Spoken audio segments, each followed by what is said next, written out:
નમસ્કાર. ચાલો આજે આપણે સમયમાં પાછા જઈએ ભારતના ઇતિહાસના એક એવા પ્રકરણમાં જેને સુવર્ણ યુગ તરીકે ઓળખવામાં આવે છે. આપણે વાત કરીશું ગુપ્ત યુગની, એની ભવ્યતા અને એના શક્તિશાળી શાસકોની. તો સૌથી પહેલો અને સૌથી મોટો સવાલ, એવું તો શું ખાસ હતું આ ગુપ્ત યુગમાં કે એને ભારતનો સુવર્ણ યુગ એટલે કે ગોલ્ડન એજ કહેવામાં આવ્યો? ચાલો આ સવાલનો જવાબ સાથે મળીને શોધીએ.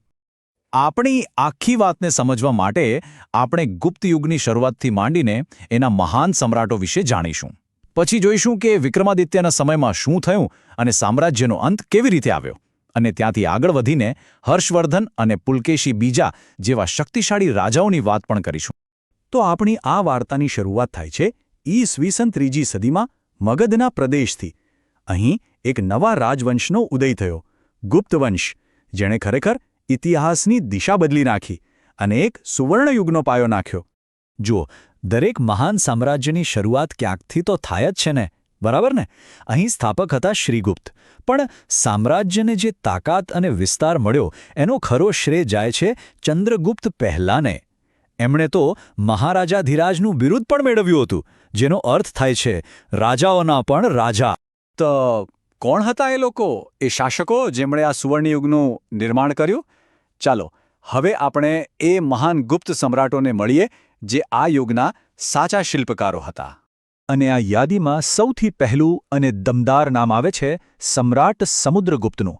એમની સૈન્ય કુશળતા એટલી જબરદસ્ત હતી કે એમણે ગુપ્ત સામ્રાજ્યનો વિસ્તાર ઉત્તરથી લઈને દક્ષિણ સુધી કર્યો.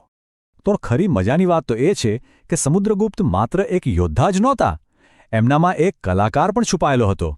તેઓ એક ઉત્તમ કવિ અને સંગીતકાર હતા, એટલે જ તો એમને કવિરાજનું બિરુદ મળ્યું હતું. વિચારો તો ખરા, એક જ વ્યક્તિમાં તલવાર અને કલમ બંનેની તાકાત. સમુદ્રગુપ્ત પછી આવ્યા એમના પુત્ર ચંદ્રગુપ્ત બીજા, જે ઇતિહાસમાં વિક્રમાદિત્ય તરીકે અમર થઈ ગયા. એમના શાસનમાં ગુપ્ત યુગ પોતાની ટોચ પર પહોંચ્યો.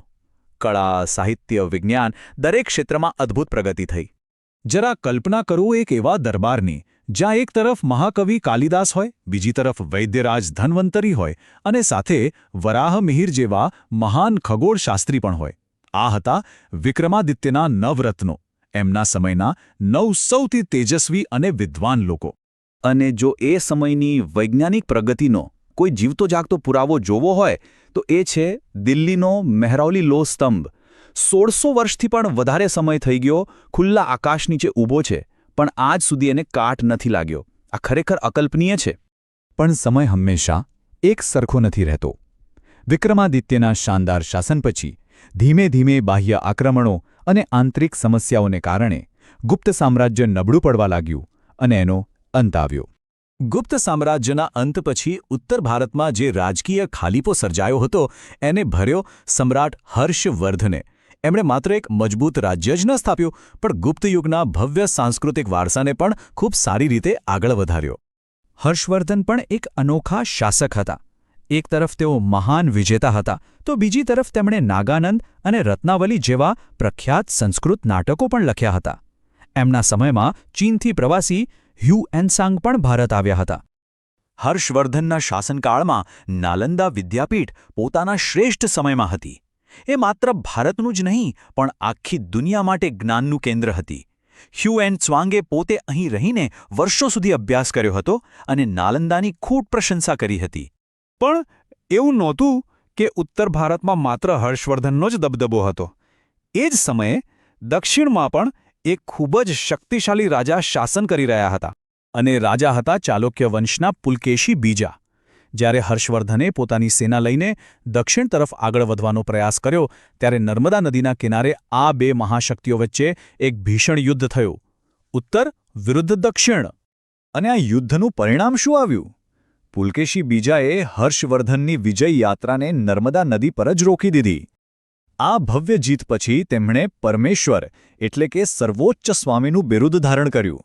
આ બતાવે છે કે દક્ષિણમાં એમનું પ્રભુત્વ કેટલું મજબૂત હતું.